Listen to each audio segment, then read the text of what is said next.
دیکھنے کو ملا ہے، ایسے بھی لوگ دیکھنے کو ملتے ہیں جو 2 نمبر کا کام، پیاز کا، سٹے کا، جوئے کا، سب دنیا کے کام کر کے امام صاحب سے پوچھتے ہیں کیا میں اپنی کمائی میں سے کچھ مسجد میں خرچ کر سکتا ہوں؟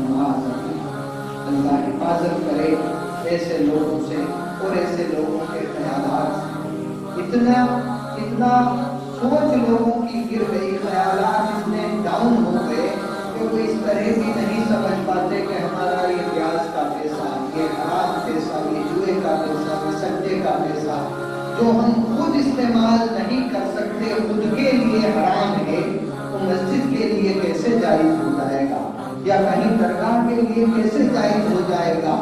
اور پھر اگر اس کاروبار میں ان کے تنگی آئے، پریشانی آئے، تو یہ پیاز والے، جوئے والے، سٹے والے اس سے بھی نہیں ڈرتے کہ امام صاحب کو تعویذ بتا دیجئے کہ دھندا جوڑوں پر چلنے لگے۔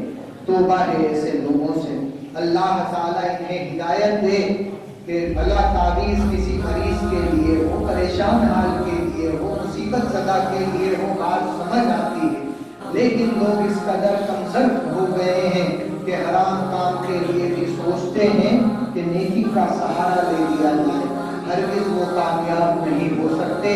بسم اللہ شریف کے متعلق ایک بڑی اچھی بات اس کے ذکر میں مجھے یاد آتی ہے۔